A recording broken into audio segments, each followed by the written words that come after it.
चार छंदों की व्याख्या करते हुए उनका अर्थ समझने का प्रयास किया। अब इस सत्र में हम अगले जो चार छंद हैं उनकी व्याख्या करते हुए अर्थ समझने का प्रयास करेंगे। पिछले छंदों में हमने जाना कि जो पद्मावती है और उनकी सखिया है वो स्नान करने हेतु मानसरोवर के तट पर आ गई है और पद्मावती और उनकी जो सखिया है। अब इस छंद में हम आगे की कथा जानते हैं।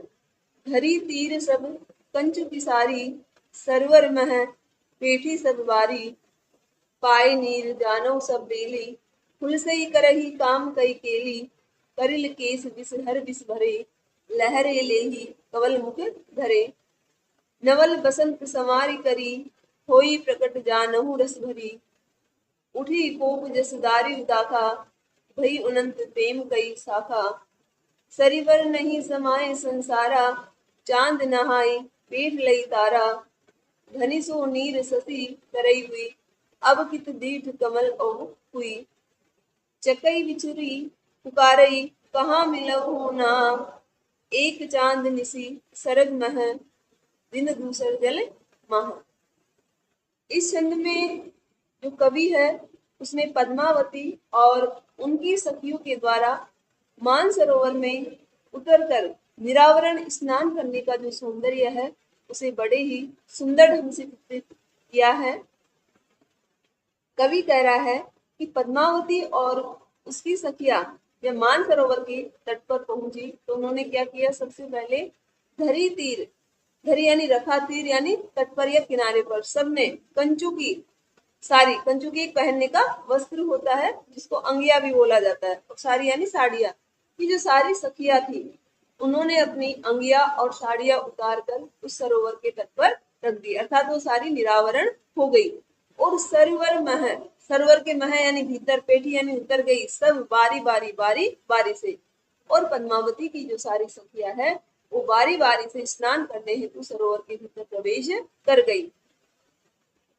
पाए नीर जानऊ सब बेली, और दृश्य कितना सुंदर है कि जब सखियों ने उस सरोवर में प्रवेश किया तो क्या लग रहा है कि पाए नीर जानो सब बेली, बेली की, बेली का जो पुष्प होता है उसको जल से निकालने पर वो मूर्छित हो जाता है, लेकिन जब जल में उसे वापस डाल दिया जाता है तो उसका जो सौंदर्य है वो पूरी तरह निखर करके आ जाता है, वो बहुत ज्यादा प्रफुल्लित हो जाता है।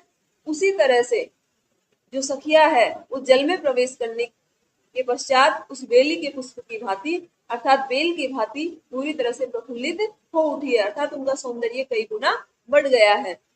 फुल सही करही काम कई केली, काम और केली यानी क्रीड़ा, और वो फुलसते हुए बड़ी प्रसन्न होते हुए जल के भीतर काम क्रीड़ाएं कर रही है, जल क्रीड़ाएं वो सखियां कर रही है।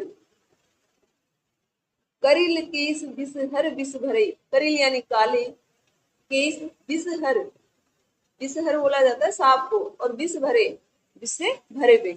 और जब उन सखियों ने जल में प्रवेश किया तो उनके जो बाल है वो पानी के ऊपर लहरा रहे हैं, तो कैसा दृश्य है कि मानो उनके जो काले केस है वो विष से भरे हुए जहरीले सांपों के समान है, अर्थात उनके जो बाल है वो विषधर के समान प्रतीत हो रहे हैं। और लहरे ले ही, लहरे ले यानी लहरा रहे हैं, कवल मुख धरे, कमल जैसे मुख को धरे यानी पकड़े हुए। पद्मावती है और उनकी सखिया है, उसको, उसके जो मुख है उनकी उपमा दी है कवि ने कमल से, कि पद्मावती का जो मुख है और अन्य जो सखियों का मुख है वो कैसा है, कमल जैसा। तो जो बाल है उन्होंने कमल जैसे मुख को पकड़ रखा है, इस कारण वो लहरों के साथ बह नहीं रहे, लहरे लई वहीं पर लहरा रहे हैं। तो कमल मुख धरे, कमल जैसे मुख को पकड़े होने के कारण वो बाल वहीं पर लहरा रहे हैं। नवल बसंत समारी करी, होई प्रगट जानहु रसवरी, इस दृश्य को देखकर ऐसा लग रहा है कि नया जो बसंत है वो संवारी कर, सज संवर करके, रस भरी, रस से भरा होकर, जानहु यानी मानो की, होई प्रकट, प्रकट हो गया है। ऐसा लग रहा है कि जो बसंत है वो सज संवर कर, रस से युक्त होकर के साक्षात प्रकट हो गया है। उठी कोप जैसे दारी उदाखा, और उन जो सखियों के फोटो को देखकर ऐसा लग रहा है कि कोप यानी कोपल, उठी यानी फूट आई है, इसमें से दारू यानी अनार और दाख यानी दाख, कि ऐसा लग रहा है कि मानो अनार और दाख के वृक्षों में से नई नई कोपलें फूट आई है। वही उनंत, उनंत यानी झुक गई है। प्रेम, प्रेम की शाखा, और प्रेम की जो शाखा है वो फल फूलों से लगने के कारण झुक गई है। सरिवर नहीं समाये संसारा, और इस दृश्य से अर्थात पद्मावती और उसकी सखियों ने जब सरोवर में स्नान शुरू किया तो सरोवर अपने आप को धन्य समझ रहा है और वो इतना खुश हो रहा है कि नहीं समाये संसारा, उसकी जो खुशियां है उस मानसरोवर की खुशियां इस संसार में समा नहीं रही है।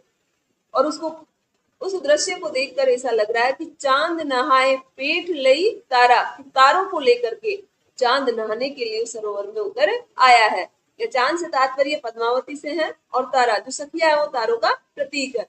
तो पद्मावती जब अपनी सखियों को साथ में लेकर उस सरोवर में स्नान कर रही है तो ऐसा प्रतीत हो रहा है कि तारों के संग चंद्रमा उस सरोवर में स्नान करने के लिए उतर आया है। धनी सो नीर, धन्य है वो सरोवर का नीर यानी जल। क्यों धन्य है? इस शशि तरई हुई, उस दृश्य को ऐसा देखकर ऐसा लग रहा है कि मानो चंद्रमा और तरई यानी तारे हुई यानी उगाए हैं, कि मानो उस जल के भीतर चंद्रमा और तारे उगाए हैं या उसके भीतर उतर आए हैं।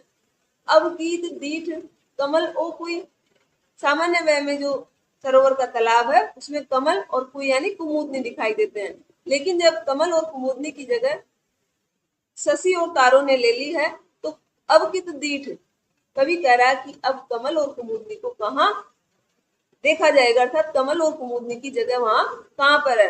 अर्थात कमल और कुमुदनी की जगह अब शशि और तरई, चांद और तारे दिखाई दे रहे हैं। अगले दोहे में है, चकई बिछुरी पुकारई कहाँ मिलऊ हो नाह, एक चांद निसी सरग मह दिन दूधर जल माह। साहित्य में या नॉर्मल ये प्रसंग होता है कि जो चकवा और चकवी है वो रात में बिछुड़ जाते हैं और दिन में मिलते हैं, लेकिन यहाँ पर चकवी है उसकी हालत बड़ी कष्टमय है, क्योंकि चकवी चकवे से कह रही है, वो चकवे से दिन में भी बिछुड़ गई है। क्यों? चकई बिछुरी पुकारे, चकवी या बिछुड़ने के बाद चकवे को पुकारती हुई कह रही है, कहाँ मिला हो नाथ हे, नाथ हे स्वामी, अब हम कहाँ पर मिलेंगे। क्यों? क्योंकि पहले तो रात में वियोग होता था तो दिन में हम मिल लेते थे, लेकिन अब एक चांद निसी सरग में है, कि एक चांद तो निसी यानी रात में, सरग में है, सरग यानी आसमान स्वर्ग, कि एक चांद तो वियोग कराने हेतु रात में आसमान से उगता है। अर्थात रात का जो चांद है वो हमारा वियोग करा देता है, लेकिन हम दिन में मिल लेते थे, लेकिन अब दिन में भी हमारा मिलना संभव नहीं है, क्योंकि दिन दूसरे जल माह है। दिन में वियोग कराने हेतु दूसरा जो चांद है वो जल के भीतर उगाया है। अर्थात दिन में भी पद्मावती को यहाँ चांद की उपमा दी है, तो सरोवर में पद्मावती रूपी चांद के कारण हमारा दिन में भी मिलना संभव नहीं है। अगला छंद है, लागी केली करई मजनीरा, हंस लजाए बेट को ही तीरा, पद्मावती को तुक कह राखी, तुम शशि हो कराही न साखी, बाद मेली कई खेल पसारा, हार दे जो खेलत हारा, सवरी ही सांवरी गोरे ही गोरी, आपनी आपनी नीन सुजोरी, दूजी खेल खेलऊ एक साथा, हार न होई कराए हाथा, आज ही खेल बहुरी कित होई, खेल गए कित खेलई कोई, धनी सो खेल खेल सह पेमा, रउताई वो फिसल खेमा, मोहम्मद बाजी प्रेम के जो भावे तो खेल, तिल फूलई के संग जो कोई फुलायल तेल। इस छंद में कवि ने पद्मावती की सखियों द्वारा जल के भीतर प्रवेश करने के पश्चात उनके द्वारा जो खेल खेला जा रहा है उसका बड़ा ही सुंदर चित्रण किया है। इसके अलावा कवि की जो रहस्यवादी भावना है वो भी यहाँ पर उजागर हुई है। समासोक्ति के माध्यम से कवि ने यह समझाने का प्रयास किया है कि जो हमारा जीवन है वो भी एक खेल की तरह है, इसको या तो हम अच्छी तरह से खेल लें, वरना अगर इसको हमने अनजाने में खेला तो इसके परिणाम हमको भुगतने पड़ेंगे। लाग केली करे मजनीर, की जो सारी सखिया है वो मज नीरा, मज यानी मध्य में, नीरा यानी जल, कि सरोवर के जल के बीच में जाकर केली करे क्रीड़ाएं करने लगी। कि जब सखिया स्नान करने के लिए सरोवर के भीतर प्रवेश कर गई, उस जल के भीतर जाकर के जल के बीच में उन्होंने क्रीड़ाएं करना शुरू कर दिया। और उनकी क्रीड़ाओं का दृश्य इतना सुंदर है कि उनकी केली क्रीड़ाओं को देखकर हंस लजाए। हंस को केली क्रीड़ा में निपुण माना जाता है, लेकिन हंस भी उन सखियों की केली क्रीड़ा को देखकर लजाए यानी लज्जित हो गया और बैठ ओही तीरा, ओही यानी उस सरोवर की तीर यानी तट पर जाकर के बैठ गया। सखियों की केली क्रीड़ा के सामने हंस की केली क्रीड़ा भी फेल हो गई और हंस लजा करके तीर पर जाकर के बैठ गया। पद्मावती कौतुक कह राखी, और पद्मावती बड़े कौतूहल से, बड़े आश्चर्य से इस दृश्य को देख रही थी। उसे अंदर ही अंदर कौतूहल हो रहा था। अब सखिया पद्मावती से क्या कहती है कि तुम शशि हो, कि हे पद्मावती तुम क्या हो, चंद्रमा हो, और तराहीन साथी हम सखिया वो क्या है, तारे हैं। अतः हम तारों के द्वारा, हम सखियों के द्वारा जो खेल खेला जाएगा उसकी साक्षी तुम्हें होगी।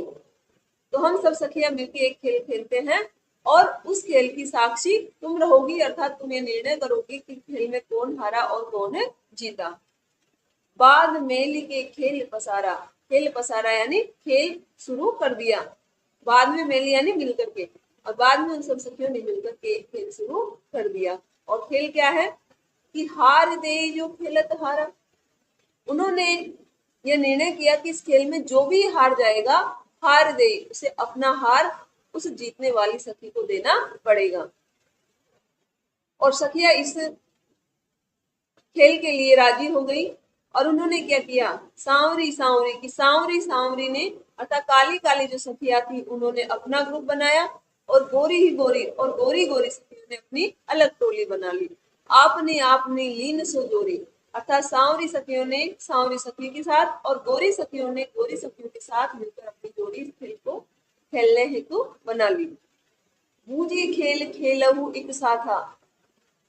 अब वो क्या कह रही है सखिया कि हमें ये जो खेल है वो खेलना एक साथ मिलकर, बूझी यानी बड़ी बूझ के साथ, समझदारी के साथ। हमें इस खेल में बिल्कुल भी नासमझी नहीं दिखानी है।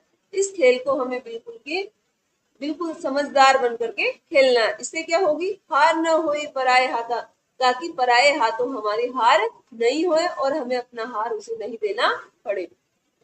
अर्थात कवि यह कहना चाह रहा है कि हमारा जो जीवन है वो भी एक खेल की तरह है। मनुष्य जन्म लेता है और इस जीवन को एक खेल की भांति जीते हुए, अगर उसने समझदारी से इस पूरे खेल को खेल लिया तो मृत्यु के पश्चात जब वह परमात्मा के समक्ष जाएगा तो उसे पछताना नहीं पड़ेगा।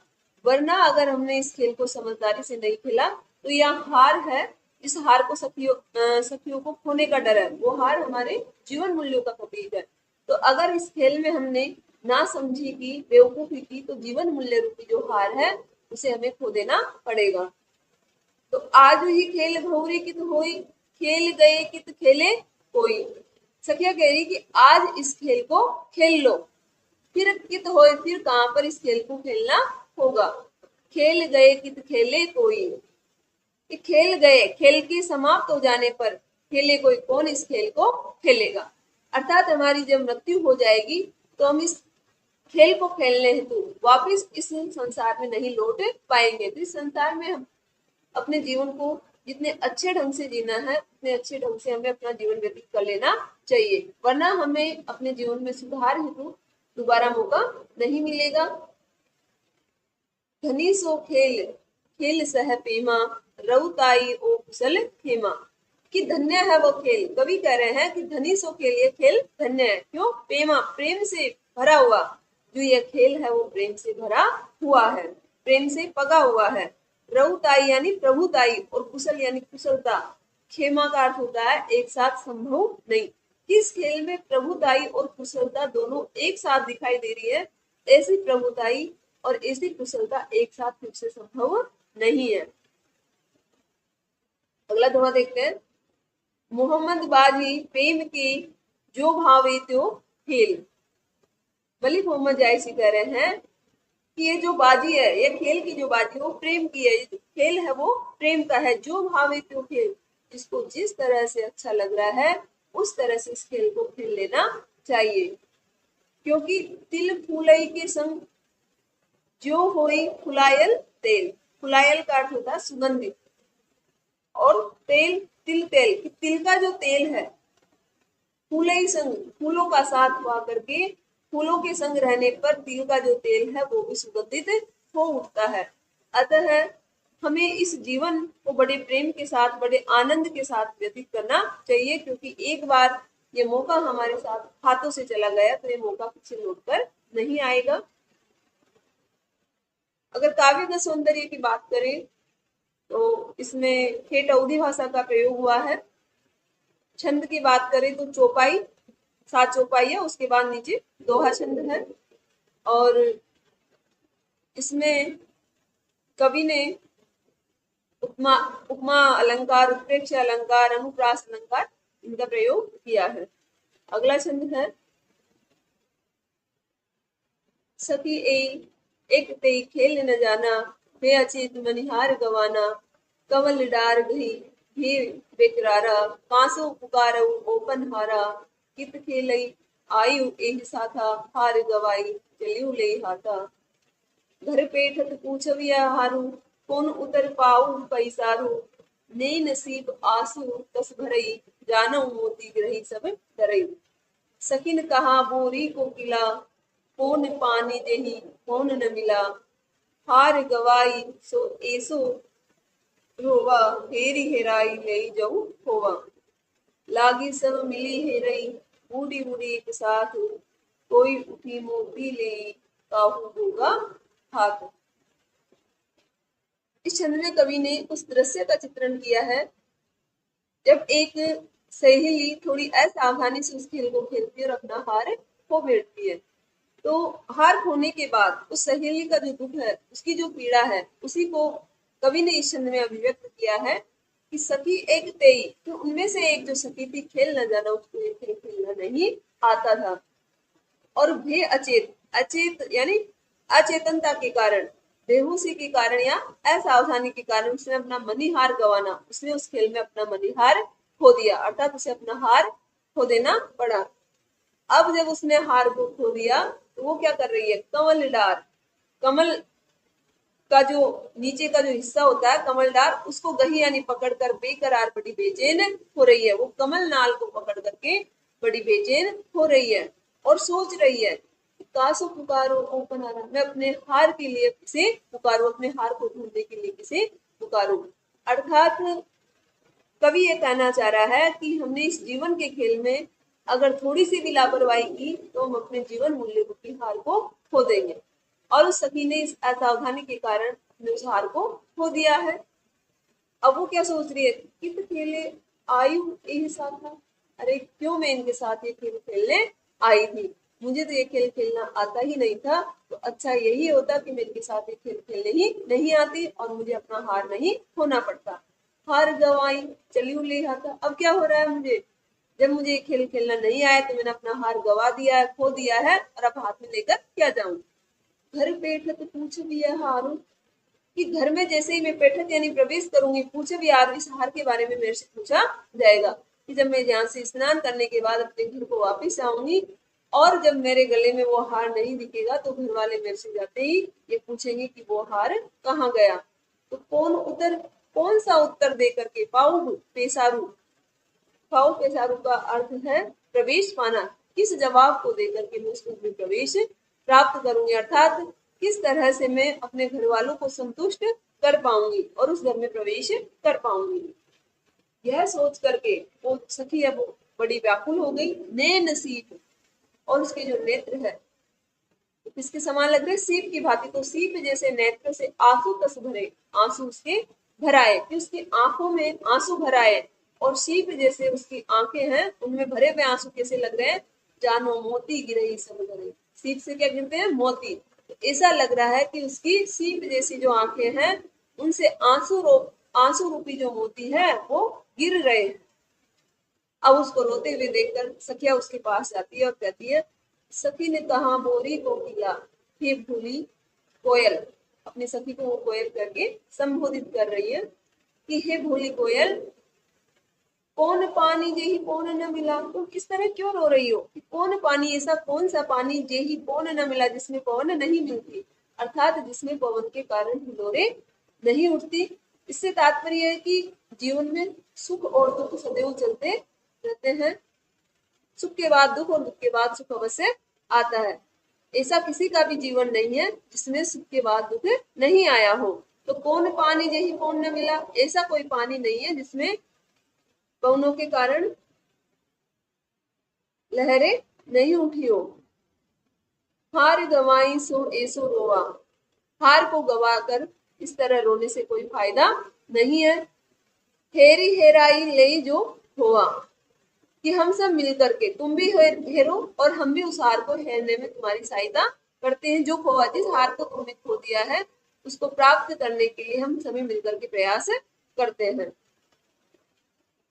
लागी सब मिली हेरे, अब सारी सखियां मिलकर के उस हार को ढूंढने लगी।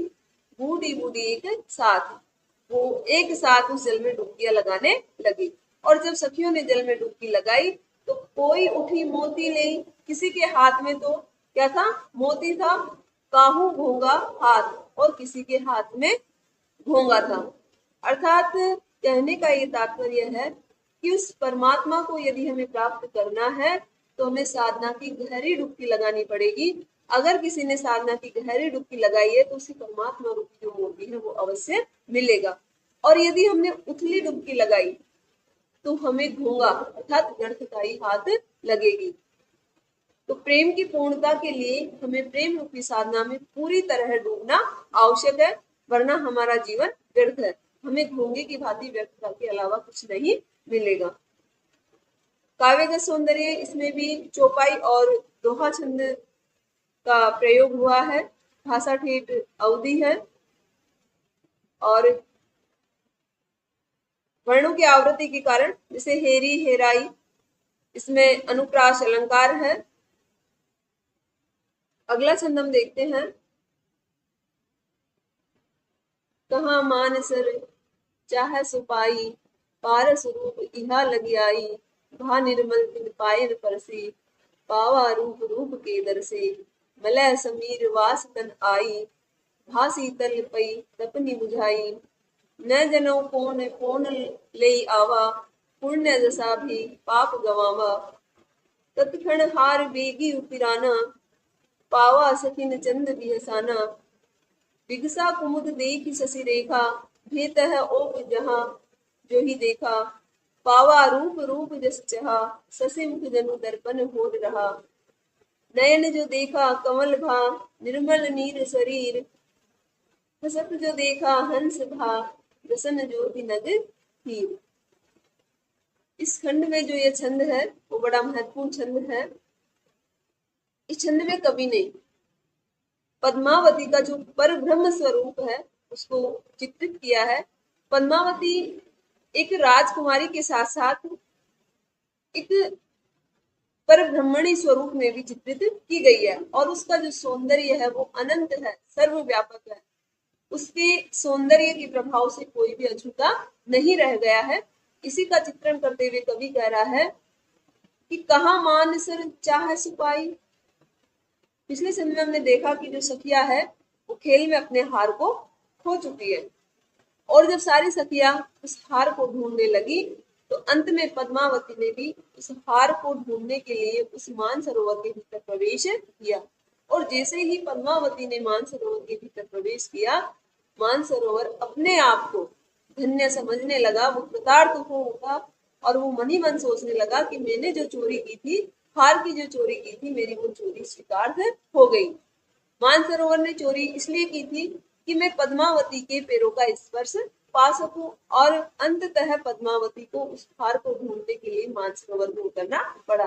तो मानसरोवर सोच रहा है कि मानसर चाह सो पाई, कि जो चाह था, जो मेरी इच्छा थी वो मेरी पाई, यानी मैंने उस चाह को प्राप्त कर लिया। अर्थात मैंने जो इच्छा मन में सोची थी मेरी इच्छा पूर्ण हो गई है। पारस रूप इहा लगी आई, पारस रूप में स्वयं पद्मावती यहाँ पर आ गई है। अर्थात पारस के संपर्क में आने से जिस तरह लोहा क्या बन जाता है, सोना, उसी तरह है पद्मावती रूपी पारस का संपर्क पा करके मेरा भी उद्धार हो गया है। वहां निर्मल तिन पायन पर से, सरोवर अपने आप को धन्य मानते हुए सोच रहा है कि तिन यानी उसके पायन यानी पैरों का, पर से यानी स्पर्श करके, उस पद्मावती रूपी पारस के पैरों का स्पर्श पा करके मैं भी निर्मल हो गया हूँ। मेरी काया पूरी तरह स्वच्छ हो उठी है, निर्मल हो गई है। पावा रूप रूप के दर से, अब ये दृश्य इतना सुंदर है। मानसरोवर क्या सोच रहा है कि पावा रूप, उसके रूप का दर्शन करके, रूप के दर्शन, मुझे मेरे रूप के ही दर्शन हो रहे हैं। अर्थात मानसरोवर स्वयं में पद्मावती को और पद्मावती में स्वयं को देख पा रहा है।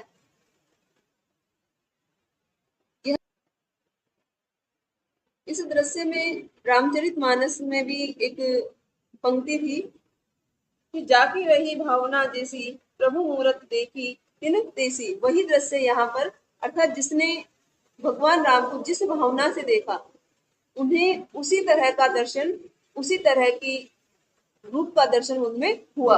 उसी तरह से मानसरोवर सोच रहा है कि पावा रूप रूप के दर्शन, कि जिस तरह का रूप मुझे पद्मावती में दिखाई दे रहा है, अर्थात मुझे पद्मावती के भीतर में स्वयं और मेरे भीतर स्वयं पद्मावती दिखाई दे रही है।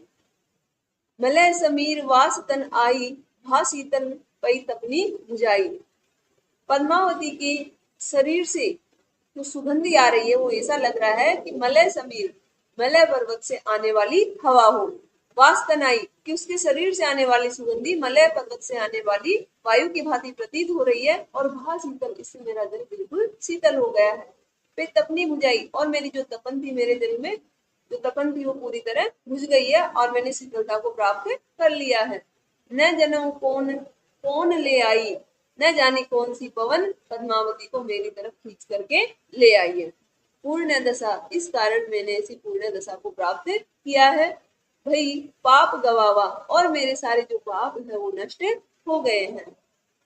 और इस कारण तत्क्षण, तत्क्षण यानी उसी क्षण, हार यानी हार को वेग यानी शीघ्रता से उतराना, उतार दिया। और जैसे ही पद्मावती ने जल में प्रवेश किया और उसके पैरों का स्पर्श मानसरोवर ने प्राप्त किया, तो उसने उसी क्षण हार को शीघ्रता से लहरों पर उतार दिया, अर्थात वो हार लहरों पर तिरने लगा। पावा सखिन, तो पद्मावती को वो हार दिखाई दिया, तो पावा सखिन, और सखियों ने जैसे ही वो हार प्राप्त किया, चंद्र, वो भी खुश हो गई और चंद्र भी हंसाना। और वो चंद्र, चंद्रमा से तात्पर्य पद्मावती से, पद्मावती रूपी जो चंद्रमा है वो भी हंसने लगा। दिगसा कुमुद देख शशि रेखा, और जब पद्मावती रूपी चंद्रमा ने हंसी, उसको हंसी आई, तो शशि रेखा, शशि रेखा से तात्पर्य है चांदनी, की पद्मावती की मुस्कान रूपी जो चांदनी है उसको देख यानी देखकर कुमुद दिगसा, कुमुदनी भी खिल उठी। जैसे कुमुदनी रात में खिलती है, लेकिन यहाँ दृश्य विपरीत है। यहाँ दिन में ही पद्मावती की चांदनी जैसी मुस्कान को देखकर वह कुमुदनी दिन में ही खिल उठी है। भेद तह ओप जहां जोई देखा, कि पद्मावती ने जहां जोई, कि जहां भी जिस तरफ भी जिस दृष्टि से देखा, चारों तरफ वैसा ही हो गया।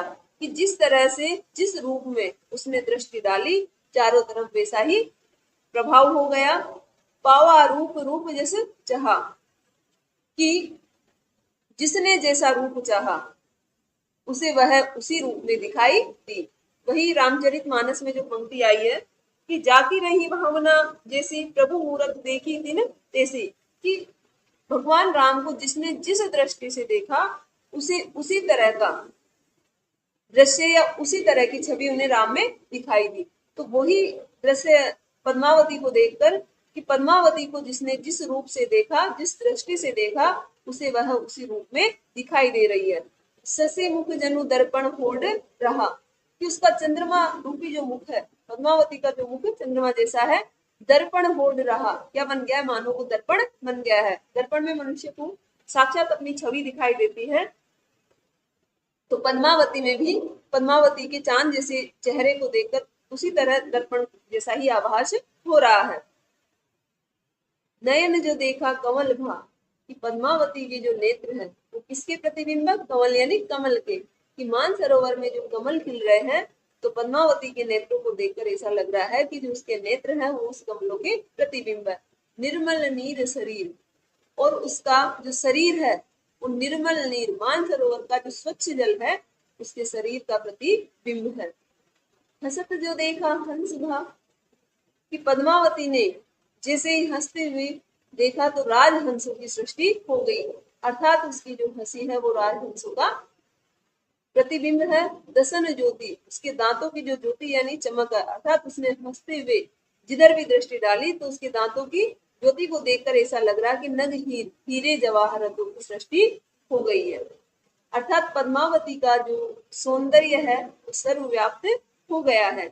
यहाँ पद्मावती को कवि ने एक ब्रह्म स्वरूपिणी के रूप में चित्रित किया है। उसके सौंदर्य के प्रभाव से कोई भी अछूता नहीं रहा है, सारे जगत में उसका सौंदर्य व्याप्त हो गया है।